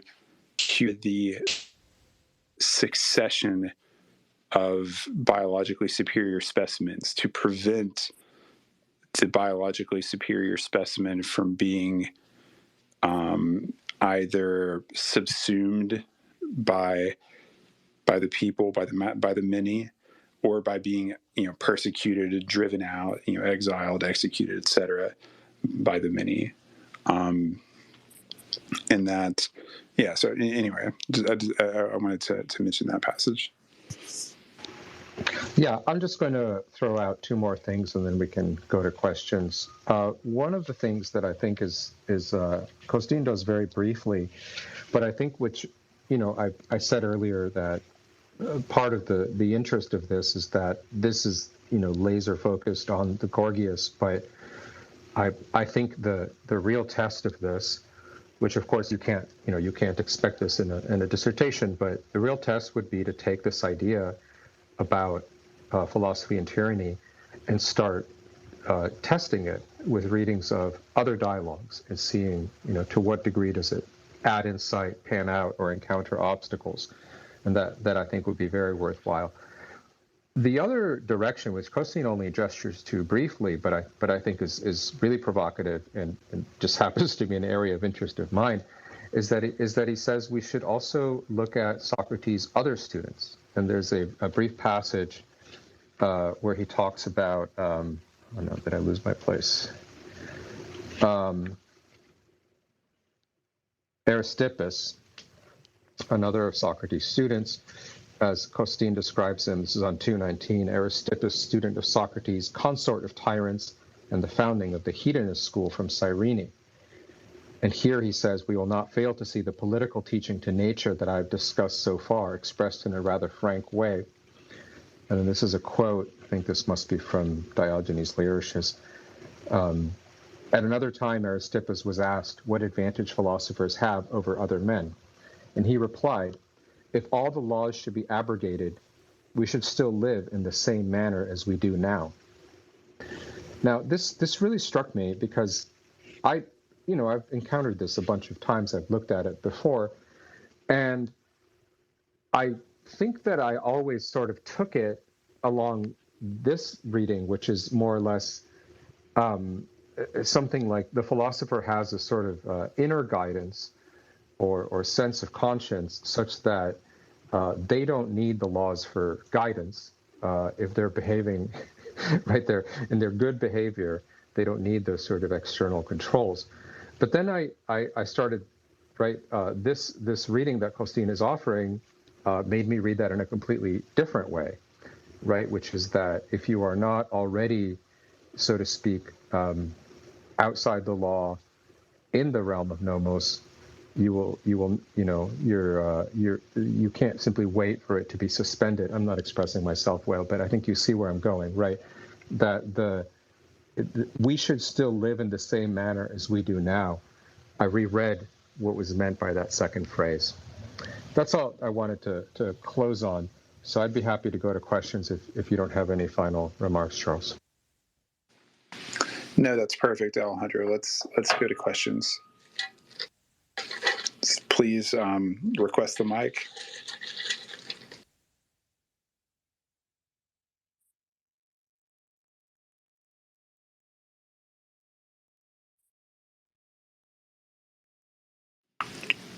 Nicolaus, you have a question? Hello, can you hear me? Yes. I have a question, maybe more of a comment. Just in the closing section of chapter 3, Costin, he made a connection to some of his historical analysis from chapter 1, and I haven't really heard us talking about it. I think he mentions it briefly in the introduction. Specifically, I'm talking about the connection between philosophers and the kings or the shamans. There's two lines of text specifically that called my attention to this connection. I highlighted them. First, in Hippias Major, Plato is showing philosophers how to, quoting Costine, put on a priestly mask. And second, he's presenting an excerpt from Nietzsche on Epicurus, where Epicurus calls philosophers, quote unquote, actors. And to me, these are direct references to chapter 1's description of the shamans and the kings of the pre-philosophic communitarian society. I'll just quote briefly from chapter 1. And it was a tribal sorcerer or magician who was able to use deceit and to enhance his own position. It represents the earliest form of the king. He could in some way escape nomos by manipulating it. The magician's opponent in general is custom and tradition. The more sagacious he is, the more likely he is to see through the fallacies which impose on duller wits. Thus, the ablest members of the profession must tend to be more or less conscious deceivers. I'll end the quote there. You know, again, Alamario mentions it, I think, in the introduction. He mentions how the philosopher is perhaps a spiritual advisor, perhaps a priest. But this connection is really never made explicit, and I think it's important that it is. And I don't know if Costine intended to leave it implicit or if I'm maybe just reading in too much, but if his hypothesis is correct, this is really the destiny, I believe, of the philosopher, the shaman, you know, who sought to escape nomos by manipulating it. And the philosopher, Costine claims, is implored by Plato to do the same, basically infiltrate the polis, reform it from within with rhetoric. And for all intents and purposes, philosophical rhetoric functions just as the shamanic magic words do. So, you know, that's to say, shamans appeal to the polytheistic gods, to the ancient nomos. And so, too, the philosopher appeals to the Greek gods, more or less, of the aristocracy. Phusos, arete, virtue, justice, the buzzwords, the magic words. Instead of shamans, you know, they are basically, quoting Costine, priests of the polis. And again, that imagery, you know, where the polis represents the communitarian nomos, if it exists within Greek aristocracy, that imagery, it really called my attention to chapter 1, where Plato's goal is for philosophers to become kings of the city using magic words, more or less. And Plato further says, you know, philosophers shouldn't use pretty, beautiful language per, you know, Hippias, nor should they just abandon rhetoric completely and rush straight into tyranny, as Callicles seems to suggest. They need to rhetorically distance themselves from both extremes, present themselves as defenders of virtue and restraint and other Greek ideals. In other words, you know, they need to master the art of rhetoric for their own political ends. They need to become conscious deceivers or demagogues, as Costine likes to say. You know, really you have two ways to escape nomos. Either first as a tyrant who escapes nomos by conquering it with force from outside and above, or second as a philosopher who infiltrates it and manipulates it from within, again, as a quote-unquote conscious deceiver. And I think it's interesting, the tyrant is almost, they do to aristocracies what the aristocracies did to primitive democracy. They use force outside of the nomos to conquer it, while the philosopher does to aristocracy really what the kings and the shamans did to the primitive democracy.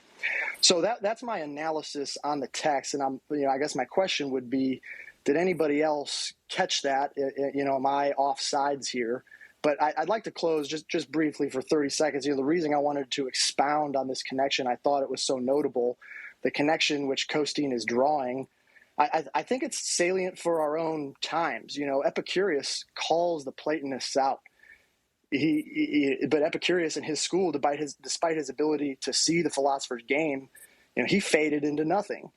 So just seeing the tricks of these conscious deceivers and calling them out is not enough. And it won't be enough in our own time either. So I think that lesson is timely. You know, you examine today's political order to see if there's any philosophers of this nature who sort of take kingship of the global nomos, the cosmopolis. You know, if there's anybody who's demonstrating knowledge of breeding, who infiltrate the polis with rhetoric, serve their own interests. If a group does exist, and if we exist as sort of a lower class upon which they parasite, just like agrarians were parasited upon by aristocrats, then how are we supposed to weaponize our own class interests and free ourselves from these tyrants? And I think it's connected to, you know, if the nomos has been turned away from that ascendant spirit, how can we get it how can we turn it back upwards? And Plato would give us two answers, I think. He would say, if he was speaking openly and honestly, that is, he'd tell us, remember the laws of breeding, reinstate them towards your body. And then second, maybe perhaps try to escape the nomos, which is degenerating our bodies by infiltrating and manipulating it with rhetoric. I'll stop there. Again, I guess if I have a question, it would be, did anybody else catch on this connection, or am I perhaps misinterpreting? Yeah, Alejandro, let me yes. just that was a lot, and I'm going to think through it in a little more detail later on. But let me give you two quick impressions there, Nicolas. One is just a point of disagreement. Epicurus certainly didn't fade. He was his physics was wildly important, for early modern philosophers, and arguably, gave science, in the early modern period, a huge head start and push forward. And similarly, aspects of his ethics were also incorporated. So he's not a nobody. But to your main point, I think the one part I want to be careful about is, I think I heard you say, among the things you said, is about the pretty words, phusis, etc. I think we have to be really careful here, right? To invoke the role of rhetoric should never be to end up thinking that all of this language and the investigation of the words and the deployment of them in philosophy is itself always, just kind of bullshit for the masses or for the less intelligent. These words and their precise meaning are, the investigation of nature is exactly how we get to talk about something like, for example, breeding with any precision. And not only that, right, but just to point to that one issue since you brought it up. So there will always be a rhetorical layer, but if it's rhetoric all the way down and the philosopher is a kind of expert bullshitter, then everything's lost, right? That's there are very inexpert, let's say, would-be tyrants that fail precisely because they don't actually have a deeper understanding or a deeper knowledge of any sort. And I think when we link in one direction the tyrant and the philosopher, we should also link it in the other direction. As far as what you said about the shaman, I'm going to think about it a little more. I guess just a preliminary thought is that I think that the figure of the sacral king that shows up in Fraser, that Costin talks about, Charles summed up a little bit in the beginning, perhaps undergoes a kind of bifurcation, and certain features are carried over and sort of reinvigorated in the figure of the tyrant, and others are abandoned. And I think that much the same thing would go for shamans, because after all, if we think about the guys that we normally call shamans, they don't found cities, much less empires. They're up to other business. And so there's some kind of disconnection here that, although I don't mean to completely dissever the connection you're making, there's a couple of steps to fill in. Yeah, go ahead, Charles. Yes. Really appreciate the comment, Nicolaus. I do think there is something to that. I want to kind of ground our discussion of the lying witch doctor and the truthful aristocrat, and the way that maybe the aristocrat's truth then has to be covered up by philosophy. I want to ground that back text. So I have two things. One is James George Fraser's description of the shaman, which I'll read, and then also I have a passage from Nietzsche's Beyond Good and Evil, section 260, when he talks about. I believe it's when he first introduces the master morality and the slave morality, but he talks about lying and truthfulness. So I'll start with the Fraser, just to be very explicit and precise about the what this witch doctor is like, which this shaman is like, because and I'll just say that fundamentally, the assumption here is that the shaman who offers himself as the voice of the gods, or the reader of the oracle, basically knows that he's kind of lying and that he's hoaxing everyone, and this is how he gains power. That's the assumption that Fraser makes. So I'm reading now. This is Costine quoting James George Fraser. But in savage society, there is commonly to be found, in addition, what we may call public magic, that is, sorcery practiced for the benefit of the whole community. Wherever it's observed for the common good, it's obvious that the magician ceases to be merely a private practitioner and becomes to some extent a public functionary. The development of such a class of functionaries is of great importance for the political as well as the religious evolution of society. For when the welfare of the tribe is supposed to depend on the performance of these magic rites, the magician rises into a position of much influence and repute, and may readily acquire the rank and authority of a chief or king. Accordingly, draws into its ranks some of the ablest and most ambitious men of the tribe, because it holds out to them a prospect of honor, wealth, and power such as hardly any other career could offer. The acuter minds perceive how easy it is to dupe their weaker brother and to play on his superstition for their own advantage. Not that the sorcerer is always a knave and impostor. He's often sincerely convinced that he really possesses those wonderful powers which the credulity of his fellows. But the more sagacious he is, the more likely he is to see through the fallacies which impose on duller wits. Thus, the ablest members of the profession must tend to be more or less conscious deceivers, and it is just these men who, in virtue of their superior ability, will generally come to the top and win for themselves positions of the highest dignity and the most commanding authority. And then Costine comments, Fraser adds these, quote, counter virtues, so to speak, of deceitfulness, knavery, and wiliness that are most needful in a condition where tradition and custom weigh down heavily on the human mind. Indeed, the mind itself is only liberated through such immorality. Now, this very much goes to what you're saying about the sort of deceitfulness of the real sort of covert in the nomos bound world of the totalitarian democracy. It makes this passage I'm about to read from Nietzsche so interesting, because this is the Nietzsche is sort of talking about this from the aristocratic point of view, right? And let's see, he says, I just want to read this a little bit. So he says, the noble human being separates from himself those natures in which the opposite of such exalted proud states find expression. He despises them. It should be noted at once that in this first type of morality, the antithesis good and bad means the same thing as noble and despicable. The antithesis good and evil originates elsewhere. The cowardly, the timid, the petty, and those who only think of narrow utility are despised, as are the mistrustful with their constricted glance, those who abase themselves, like type of man who lets himself be mistreated, the fawning flatterer, above all the liar.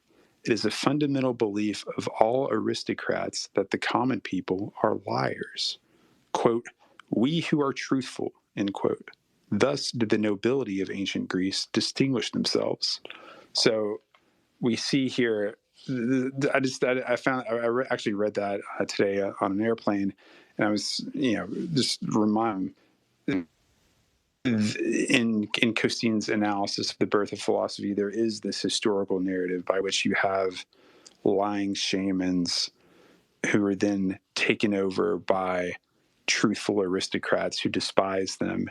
But then perhaps later on, those truthful aristocrats find that some of this wiliness and deceitfulness is necessary for their own survival once again. So there's some there's something to what you say, Nicholas. And just in 10 seconds, that was really my only point. Not, of course, that philosophy is bullshit all the way down. And if I mispresented that, that's quite possible. Certainly some truth beneath it. But if Costein's thesis is correct, then really the Gorgias is itself a deception, and a conscious deception to position themselves into a place of power, as I think you're alluding to, Charles. All right, thanks. Yeah, let's maybe take a couple more questions, and then we'll wrap up the space around the 2-hour mark, leave the recorded space here at reasonable length. We've got our friend Stephen, who's been a great contributor to the previous spaces. So why don't you go ahead when you're ready, Stephen? Hi. So 2 points. One I was going to ask about, but just as you were speaking on the previous point, I had some thoughts on that I wanted to throw in quickly. In the next chapter on Nietzsche, Costin goes into this whole nature of esoteric versus exoteric meanings a little bit more fully. And one of the things that he emphasizes there that I thought was quite interesting is that we should not equate exoteric meaning with irony or metaphor or necessarily falsehood. That oftentimes the exoteric meaning is perfectly sincere, that the philosopher might teach certain modes of living that are indeed necessary for the order of the polis, for the health of the polis. And it's not a falsehood to claim that they're necessary. They truly are necessary. They are not the essence of physis. They are not the end of philosophy itself, but they are at least in some instrumental way necessary. So that exoteric teaching is genuinely sincere and to some extent not even quote unquote deceptive. So that and I wonder if that point is also perhaps applicable a little bit elsewhere to this earlier issue that we're discussing. And I don't want to dive into the... Just not to interrupt, but okay. I guess I am interrupting, but it's okay. It's always funny when people say not to interrupt when they're interrupting. Yes, so the good way of thinking about it, and I just wanted to make it explicit. The exoteric reading perhaps is true and good for the many. The esoteric reading true and good for the few, or the philosopher, or the certain kinds of people that the philosopher is teaching. Yes, that could be. That could be. On the whole point of shamanism, I don't want to dive into this and get us like off track, but I do find it fascinating. So I just want to mention some thoughts here. So I have read Fraser. I have slogged through the whole of the Golden Bough. And let me tell you, boy, is that a long book. There's just like a ton of material in there to slog through. And it is a bit of a slog when you try to do the whole thing. But this whole point of deception, I personally don't know if I quite accept that. Or if there's perhaps other directions one could explore with that as to whether shamans are always self-conscious frauds or self-conscious deceivers. And I think there's another possibility, which is simply that in the absence of knowledge of nature, if you have a belief system that is dominated by spirits, in which you believe that the motion of the winds and of the rivers and of the stream and of vegetation is dominated by spirits, there's a whole belief system there that one can sincerely hold. And I mean, you may think, well, it's totally wrong. That's fine. But nonetheless, I do believe there are whole cultures that can sincerely hold that. And The other thing in the mix with shamanism is there is often use of psychedelics involved, with the whole shamanic journeys and rituals and whatnot. And you can be cynical and skeptical with that and say, well, then they're just tricking people, or well, then they just have chemicals in their brains or whatever. Well, okay, fine. That's you can look at it that way. But if you're in a belief system and you're experiencing these things very directly and very intensely, through use of various, traditional plant preparations or whatnot, I'm quite willing to believe that people can believe that they're visited by the spirits, et cetera, quite sincerely. Again, you may think, well, totally false. That's fine. But nonetheless, I think it can be sincere. Now, that's a footnote. I don't want to go down that rabbit hole too much. The thing I wanted to really ask about, because it directly pertains to the Gorgias, is there's this whole issue of justice that Callicles raises. And sometimes the discussion makes it sound like, and I'm not sure, you didn't say this, and Kostin doesn't quite say this either, but I think it's an easy reading that, Socrates cares about justice and Callicles doesn't. But I don't think that's quite what Callicles says. It's more that he's contesting what justice is. And, again, in the Nietzsche chapter, he gets into this a bit, where he talks about the pathos of distance being identified with justice. The pathos of distance being this deep respect for hierarchy, and rank, and the superior and the inferior, which may not sound much like justice to us, except I think for the Greeks that was justice. I mean, even in Aristotle, when Aristotle discusses justice, he talks about giving each person his due according to his role and station, so that the due of the king is not the same as the due of a commoner, etc. So this whole contestation of what justice actually is, I wanted more exploration of that, and to hear that unpacked, as opposed to a presentation that Callicles simply has a disregard for justice, which I think is too simple a reading. And I'd love to hear your thoughts on that. That's very good. I think Alejandro's citation of Kostin mentioning, I believe it's Callicles citing the law of nature, is a good touchstone for this idea, Stephen. And thank you for your comments. That what is just is, each person each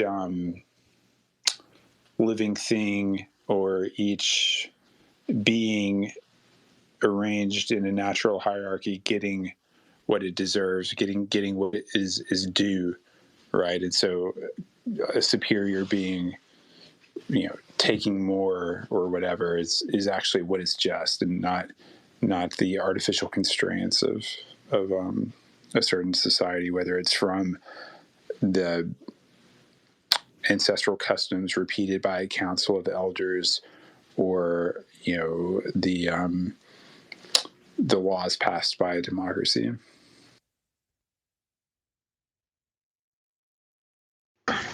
I think this is a great question, and I don't really have a good answer off the top of my head, other than I appreciate Stephen encouraging us to do an even deeper reading of the chapter. I'll also just return to one of the things I said earlier, which is that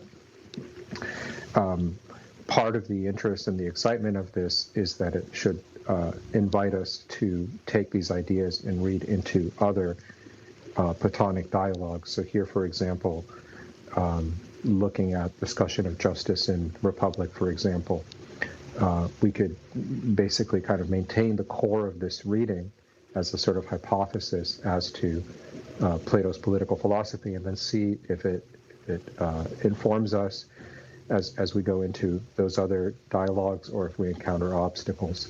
So that's a very provisional answer, but just out of respect for Stephen's question, I don't want to riff. It seems like usually the way Costin uses the word justice in the book is along the lines of one of these conventional virtues of the nomos, but there is no reason we couldn't think of a sort of higher justice, so to speak, along the lines that Stephen's pushing. What do you think, Charles? Should we do one more question? Yes, we have one more request. Let's do that, and then we can close.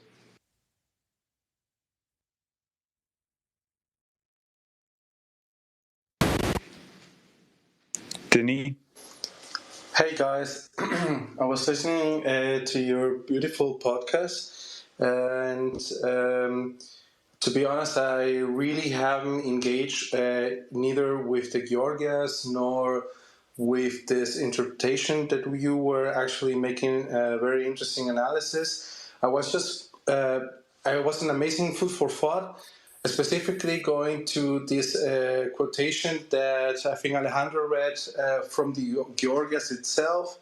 It was about, within the dialogue, how they were actually managing to try within a descriptive, analytical way to say there's this potentiality within this aristocracy of coming outside this whole custom system towards what the mind, it's always been like bounded. You're already bounded to a certain system, and to then from that system to go further and kind of like make a break from it. But at the end, at least how I interpreted the quotation, I mean, you're embedding this quotation of Plato within the other analysis of the other thinkers, which I really don't know, haven't read it yet. But how I read it was within, at least in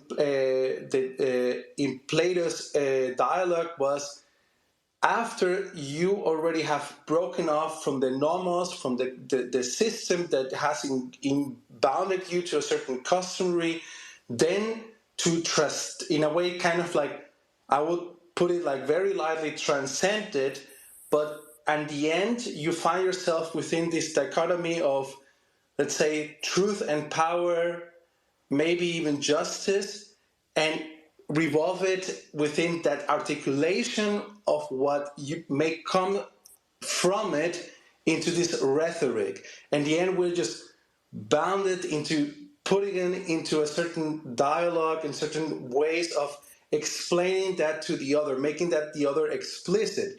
And I think possibly, if I'm not mistaken, it's a very interesting way of how you can actually approach the way of how certain individuals, like I was actually having this picture of Napoleon, to be honest, when Alejandro was reading that, being pretty much engaged in a certain life form, in a certain age, in a certain time, and you're breaking out of the mold of the customaries to then pretty much have this in German is Zäsur, like break, like almost like a special temporal situation of making a decision as to how you are going to articulate this word complex of nomos physis, like this potentiality of re-engaging with the customary of what nature has given you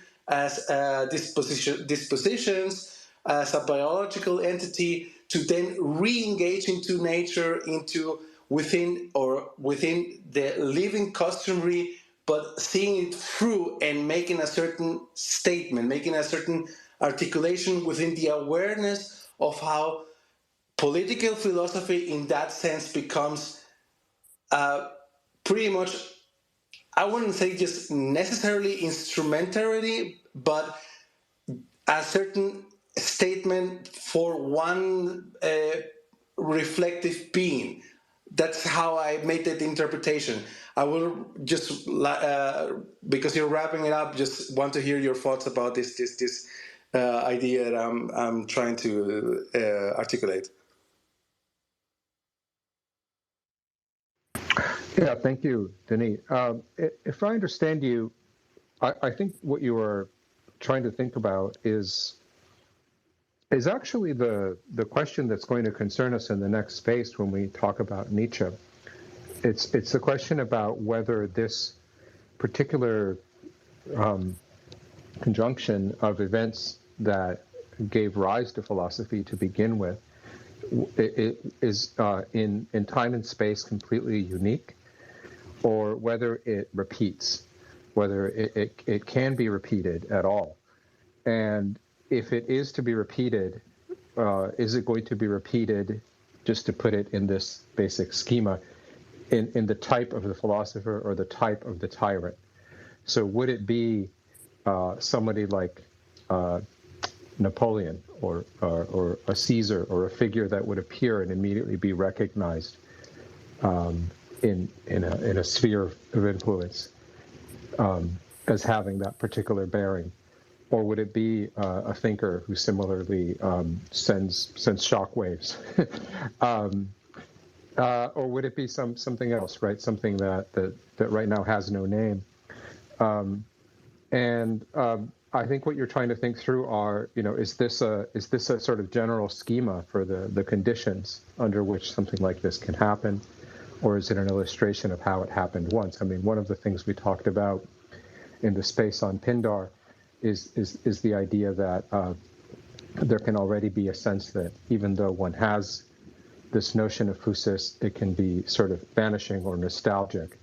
And in the reading today, we talked about, Costin uses the language of these emergency measures, right? That philosophy doesn't arise, so to speak, spontaneously out of some ambient curiosity, but out of a very specific need to instantiate this project of preserving, as he said, what does he say? Something like nature preserving the specimens that are capable of doing this, and side by side with that, preserving their education or their training. So that's what I heard in your remark, and I appreciate it. Should we wrap up, Charles? Yes, that's fine. Thank you for your question, Denis, Alejandro, and yours is sufficient and good. We should wrap up and start preparing for the Nietzsche chapter.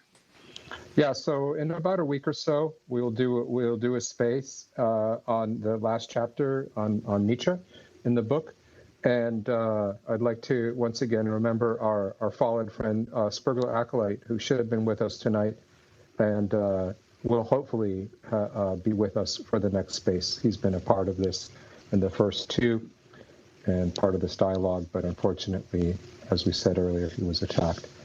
But yeah, thank you, everyone. Good night. Thank you. Good night. Good night.